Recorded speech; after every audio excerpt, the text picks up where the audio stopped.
Church of South India diocese of Medak holy trinity church Bolarum president సమర్పిస్తున్న అనుదిన వాక్య ధ్యానాలకు స్వాగతం.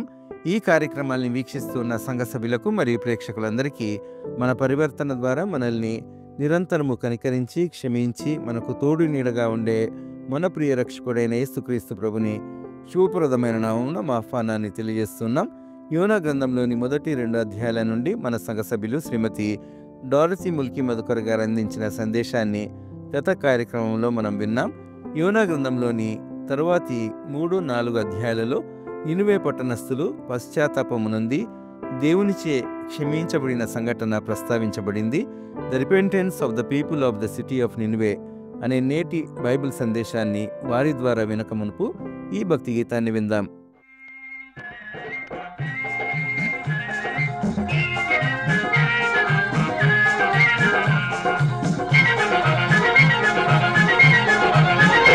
యెహోవా మహాదేవా సహాయము కావయ్యా, నిన్ను నమ్మిన దీనులను దయతో దరిజేర్చుము దేవా. యెహోవా మహాదేవా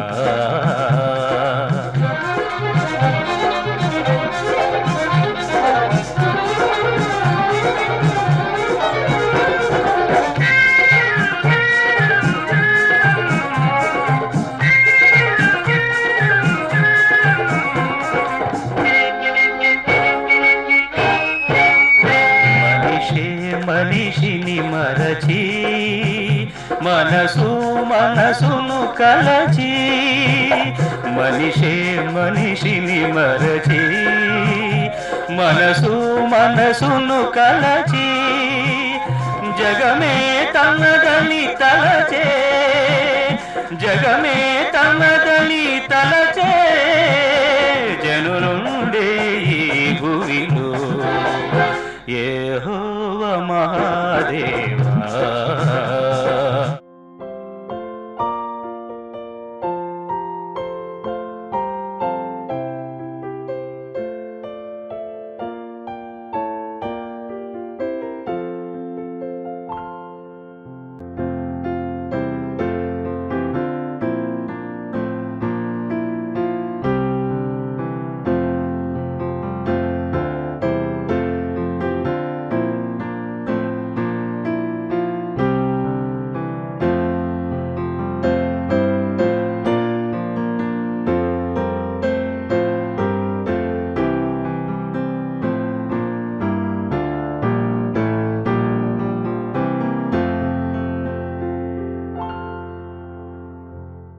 ప్రేమ సంఘము హెచ్టిసి సభ్యులందరికీ కూడా నాకు నిండు హృదయంతో వందనాలు చెల్లిస్తున్నాను. ప్రభు మరొక దినం నాకు ఇచ్చినందుకు వందనాలు చెల్లిస్తున్నాను. ప్రతిరోజు ప్రతిదినము ఉదయాన్నే లేవగానే ప్రభు నాకు ఇంకొక దినం ఇచ్చిండని సంతోషంతో మోకరించి దేవునికి వందనాలు చెప్పే అలవాటు నాకున్నది. అందరితో కూడా కోరుతున్నాను. అందరు చేస్తారు తప్పకుండా. మళ్ళీ ఒకసారి జ్ఞాపకం చేసుకుంటున్నాను. ఈ ఉదయకాల ధ్యానంగా మనము ఈరోజు యోనా ఒక గ్రంథం నుండి మనం ఇంతకుముందు 1-2 అధ్యాయంలో మనము చూసుకున్నాము. ఇవాళ 4-5 అధ్యాయం నుండి మనము కొన్ని విషయాలు, లోతైన విషయాలు, మర్మాలు మనము తెలుసుకోబోతున్నాము.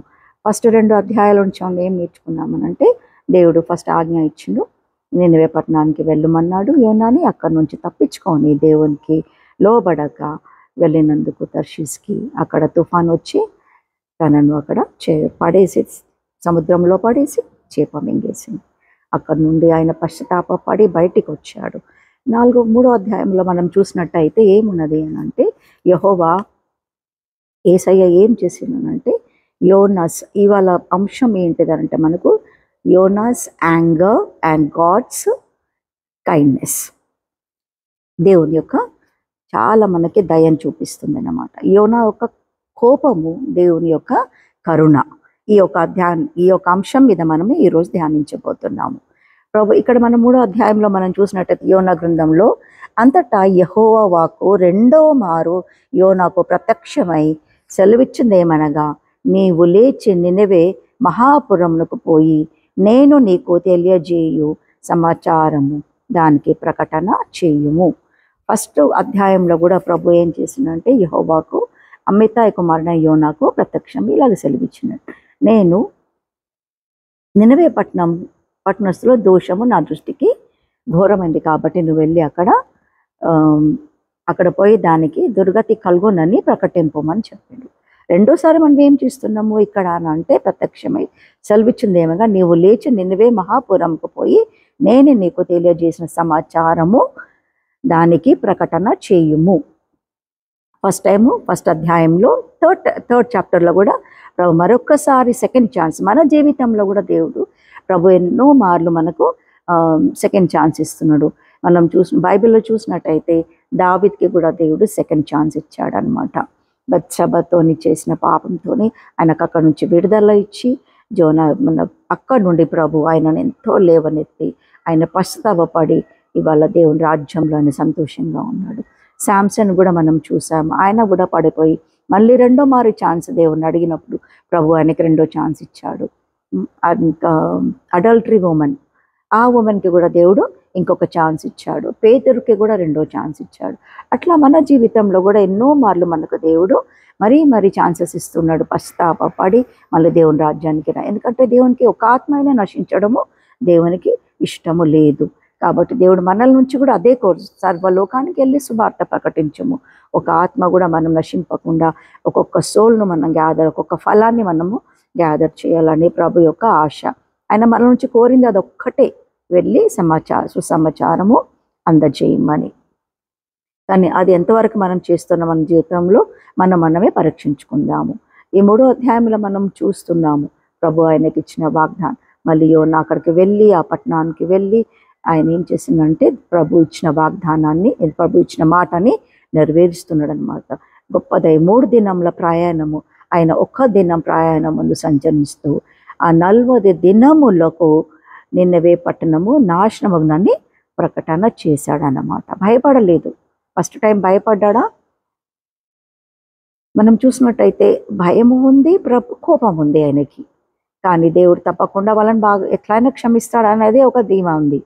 కానీ ఇక్కడ భయపడకుండా అక్కడికి వెళ్ళి 1 దినం ప్రయాణంలోనే ఆయన ప్రకటన చేయడము మొదలుపెట్టాడు. ఏంది అని అంటే పట్టణము నాశనం, 40 దినంలో పట్టణము నాశనము అయిపోతుంది కాబట్టి అందరు మారు మనసు పొందండి, దేవుని దగ్గరికి రమ్మని ఆయనను వేడుకున్నాను అనమాట. ఈ సంగతి నినవే రాజునకు వినబడ్డది. అప్పుడు మనం చూస్తే ఏముంటుందనంటే నినవే రాజు అందరికీ కూడా తన సింహాసనం దిగి ప్రతి ఒక్క మనుషుల్ని కూడా 3 రోజులు ఉపవాసం ఉండి ఆయన గోనె పట్ట కట్టుకొని ఈ సంగతి నినవే రాజునకు వినబడినప్పుడు అంతటా తన సింహాసనం నుంచి దిగి తన రాజ వస్త్రములను తీసివేసి గోనె పట్ట కట్టుకొని బోర్దెలో కూర్చుండను. మరియు రాజన్న తాను ఆయన మంత్రులను అందరికీ ఆజ్ఞాపించును అనమాట, పశ్చాత్తాపపడండి, మనుషులను మళ్ళీ దేవుని దగ్గరికి రండి, మీ అన్ని అలవాట్లను తీసివేసుకోండి అనేసి ప్రకటించినప్పుడు అందరు కూడా అలాగే ఉపవాసం ఉండి పశువులతో సహా మేత వేయకుండా అవి కూడా ఉపవాసం ఉన్నందుకు ప్రభు వాళ్ళ ఒక పట్టుదలను చూసి ఆయన కనికరించి వాళ్ళను క్షమించినందుకు మనము నేర్చుకోవలసింది ఏంటంటే దేవుడు మనకు ఆజ్ఞ ఇచ్చినప్పుడు మన పశ్చాత్తాపడి మనం ఎప్పుడైతే మన పాపాలు ఒప్పుకుంటామో దేవుడు తప్పకుండా మన పాపాలను క్షమిస్తాడు అనేది మనం ఈ 3వ అధ్యాయంలో నేర్చుకుంటున్నాము. వాళ్ళ మీదకి రాబోయే కీడును దేవుడు భయంకరమైన కీడును తప్పించాడు. ఆ సిటీ మొత్తాన్ని కాపాడాడు, నినవే పట్టణాన్ని కాపాడు, మనుషులను కాపాడు, పశువులను కాపాడాడు దేవుడు. కాబట్టి మనం ఒక్క మనిషి ద్వారా ఆ పట్టణం రక్షించబడ్డది. నినవే యోనా ద్వారా ఆ పట్టణం రక్షించబడింది. దేవదూతతో సహా అక్కడ సంచరించి మనము 9వ వచనంలో చూస్తాము, వేడుకొన వలన దూతలు నినవే పట్టణంలో చాటించి ప్రకటన చేసిరి. కాబట్టి ఆ నినవే పట్టణం అంతా రక్షించబడింది. మనం కూడా అట్లనే ఒక మనిషి 1000 మంది అగును, 1000 బహుజనము అగును అని బైబిల్ సెలవిచ్చిన ప్రకారము మనము కూడా అట్లనే ప్రకటించినప్పుడు అనేక మంది బాగవుతారని మనం తెలుసుకుంటున్నాము. ఒకరోజు ఒక ఏరోప్లేన్లో ప్రయాణం అవుతున్నారు. అట్లా 150 మంది ఉన్నారంట. ఒక దైవజనుడు ఆ ప్రయాణిస్తుండగా ఫారెన్కి వెళ్ళి వస్తున్నప్పుడు తన ప్రీచింగ్ చేసి రిటర్న్ వస్తున్నప్పుడు ఆయన అక్కడ చూసింది ఏమనంటే ప్లేన్ అంతా కింద మీద అంటే డిస్టర్బ్గా ఉంది, కదులుతుంది. ఇంకా అందరు చెప్పారనమాట, బెల్ట్ కట్టుకొని జాగ్రత్తగా ఉండండి, ఎప్పుడన్నా ఏమైనా జరగవచ్చు అనేది. అప్పుడు అందరూ దేవుళ్ళకి మొక్కుకోవాలనేసి ఉంటుంది, ఎవరి దేవుళ్ళకి మొక్కుతుంటారు. కానీ ఈ అయ్యగారు పాస్టరు దైవజనుడు లేచి నేను ప్రార్థిస్తాను, నా యేసుకి నేను ప్రార్థిస్తాను, మీరు అందరూ ఏకీభవించాలి అని చెప్పినప్పుడు అందరూ కూడా ప్రార్థనలో ఏకీభవించినప్పుడు కొద్దిసేపటి తర్వాత ఆ ప్లేన్ అంతా కూడా మళ్ళీ యథావిధిగా సైలెంట్గా అయిపోయి మళ్ళీ వాళ్ళ గమ్యానికి వాళ్ళు చేరుకున్నారు. సో అందరూ కూడా దాంట్లో ప్లేన్లో ఉన్న ఏమన్నారంటే ఈ పాస్టర్ గారి దేవుడే నిజమైన దేవుడు, దాంట్లో ఉన్న మనుషులు రక్షింపబడ్డారు. అట్లనే ఈ 4వ అధ్యాయంలో కూడా మనం చూస్తే యోనాకు కోపం వచ్చింది. ఎందుకు కోపం వచ్చింది యోనాకు అని అంటే దేవుడు వాళ్ళని క్షమించాడని చాలా కోపపడ్డాడు. నాకు తెలుసు దేవుడు ఎట్లయినా కోపాడతాడు. దేవునికి ఇక్కడ మనం కొన్ని గుణాలు చూసినట్టయితే దేవునికి చక్కని గుణాలు మనము 4వ అధ్యాయంలో యోనతో యోన చెప్తుందనమాట, ఇట్లు జరుగునని నేను అనుకుంటేని కదా, అందువల్లనే నీవు కటాక్షమును జాలియును బహుశాంతమును అత్యంత కృపగల దేవుడై యుండి పశ్చాత్తాపపడి కీడు చేయక మానదు అని నేను తెలుసుకుంటాను. ప్రభు ఇక్కడ ఎన్ని గుణాలు చూపిస్తున్నాడు? ప్రభువుకి కటాక్షమన గుణం ఉంది, జాలి గుణమన ఉంది, శాంత గుణమన ఉంది, అత్యంత కృపగల దేవుడై ఉన్నాడు. 4 గుణాలు మనం ఇక్కడ దేవుళ్ళు చూస్తున్నాము. మనం కూడా ఆ 4 గుణాలు కలిగి ఉండాలని ఈ యొక్క వచనం మనకు సెలవిస్తుంది అనమాట. యోన 3 రోజులు కడుపులో ఉన్నప్పుడు ఎలా అయితే దేవునికి మొరపెట్టాడో అట్లనే యేసు ప్రభు కూడా మన గురించి రక్తం కార్చి సిలువలో మాథ్యూ రాసిన 8th చాప్టర్లో మనం చూసినట్టయితే 23 to 25లో రాసి ఉంది. ప్రభు 3 రోజులు గర్భంలో ఉన్నాడని, కింద గర్భంలో ఉన్నాడు. ఆ 3 రోజులు ఆయన అక్కడ ఎట్లా ఉండేనో అది మనకు అంత డీటెయిల్గా తెలియదు, కానీ చెప్తారు 3 రోజులు ఆయన పాతాంలోకి వెళ్ళి వచ్చాడు అనేసి, అక్కడ వచ్చాడు అనేసి. కానీ మనకి ఏంటంటే 3 రోజులు ఆయన ఎలా గర్భంలో ఉండి మన కోసం మళ్ళా తిరిగి లేచి మన పాపల నిమిత్తం మనకు సల్వేషన్ ఇవ్వడానికి మళ్ళా లేచి ఉన్నాడు ప్రభు. అలాగే మనం కూడా లేవాలి అనేది కోరుకుంటున్నాడు. ఆయన వల్లనే మనకు రక్షణ ఉంది, ఆయన లేకుంటే మనకు రక్షణ లేదు. He is the mediator for us and that's why we have to go to him for anything, to forgiveness also we have to go to him. So ఇలా మనం చూస్తే మనం ఆయన కోపము ఎందుకు వచ్చింది అని అంటే ఇలా చేస్తాడు ప్రభు అని, ప్రభుకి చక్కని గుణాలు ఉన్నాయని కానీ కోపం వచ్చింది. కానీ ప్రభు ఎంత మంచోడు అంటే అంత కోప్పడ్డా కూడా ఒక సోర చెట్టును నీడకు ఆయనకి ఏర్పరిచి అతని కలిగిన శ్రమ పోగొట్టుటకై అది పెరిగి ఆయనకు తలకు నీడగా చేసిండు. అంత కరుణమయుడు, అంత జాలిగడు, అంత దయగల దేవుడు ఉన్నాడు మనకి. కానీ యోనకు అంత కోపం వచ్చింది. మళ్ళీ ఒక రోజు ఆ చెట్టు మొలిచి నెక్స్ట్ డే కల్లా అదేమైపోయింది, ఒక పురుగును తీసుకొచ్చి దాన్ని ఎండిపజేసి, why? Because God wants to teach Jonah. దేవుడు యోనాకి నేర్పియాలా, ఒక పాఠం నేర్పియాలా. ఆయన ఒక చెట్టు ఎండిపోతేనే అంత బాధపడుతున్నాడు. అంతమంది జనము 120,000 మంది ప్రాణాలు రక్షింపబడ్డాయని ప్రభుకి ఎంతో సంతోషమైంది. కాబట్టి అంతమందిని రక్షించిన దేవునికి అనేక వందనాలు చెల్లిస్తున్నాము. ఎందుకనంటే ఆయన ఒక్క రాత్రిలోగానే వాడిపోయినందుకు అంత బాధపడితే ప్రభు ఎంత బాధపడాలా ఇంతమంది కోసం. ఒక చెట్టు ఎండిపోయినందుకే అంత బాధపడ్డాడు యోనా. కానీ ప్రభు ఇంతమంది మనుషులను ఎలా పాడు చేస్తాడు? దేవుడు సృష్టించిన మనుషులు ఎంతో ప్రేమగా సృష్టించుండు, ఆయన ఎలా పోగొట్టుకుంటాడు, ఎలా నశింపచేస్తాడు? కాదు కదా. కాబట్టి మనము ఆయన దగ్గరికి రావాలి అని నేను కోరుకుంటాను. ఎసంటు పాపులకైనా ఆయన క్షమాపణ ఇస్తానని వాగ్దానం చేసే మన చక్కని దేవుడు, కరుణామయుడు, జాలి గల దేవుడు, కటాక్షం గల దేవుడు, కృపగల దేవుడై ఉన్నాడు. కాబట్టి మనం కూడా ఆయనలాగా ఈ 4 విషయాలు నేర్చుకుందాము. కటాక్షము, జాలియు, శాంతము, అత్యంత కృపగల దేవుడై ఉన్నట్టు మనం కూడా ఈ 4 గుణాలు కలిగి ఉండాలని ఈ 4వ అధ్యాయం నుంచి నేర్చుకుంటున్నాము. కాబట్టి ప్రభు మరొకసారి మీ అందరినీ దీవించి ఆశీర్వాదించి ఈ యొక్క గ్రంథము మామూలు స్టోరీ లాగా కాకుండా దాంట్లో ఉన్న ప్రతి ఒక్క వర్డ్, ప్రతి ఒక్క వచనము చాలా మర్మంతో కూడి ఉన్నది. మీరు ఎన్నిసార్లు చదివితే అన్నిసార్లు దేవుడు మిమ్మల్ని దీవిస్తాడు. మీరు ఎన్నో విషయాలు యోనా నుంచి మనం ఈ గ్రంథం నుంచి నేర్చుకుంటాం. కాబట్టి అందరూ కూడా యోనా గ్రంథం చదివి దీవెనలు పొందుమని నేను దేవుని వేడుకుంటున్నాను. ప్రభు ఇచ్చిన ఈ తరుణం బట్టి దేవుడికి వందనాలు. God bless each and everyone.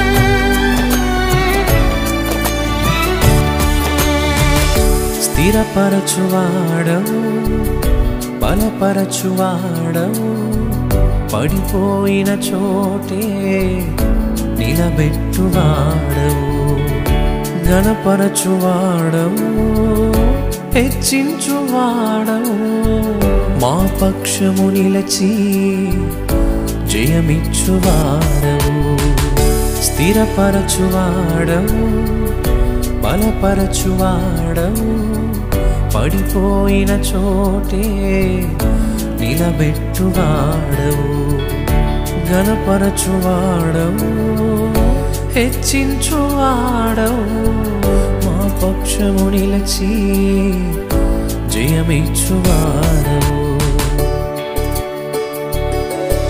ఏమైనా చేయగలవు కథ మొత్తం మార్చగలవు నీ నామముకే మహిమంతా తెచ్చుకుందుము ఏమైనా చేయగలవు కథ మొత్తం మార్చగలవు నీ నామముకే మహిమంతా తెచ్చుకుందుము యేసయ్యా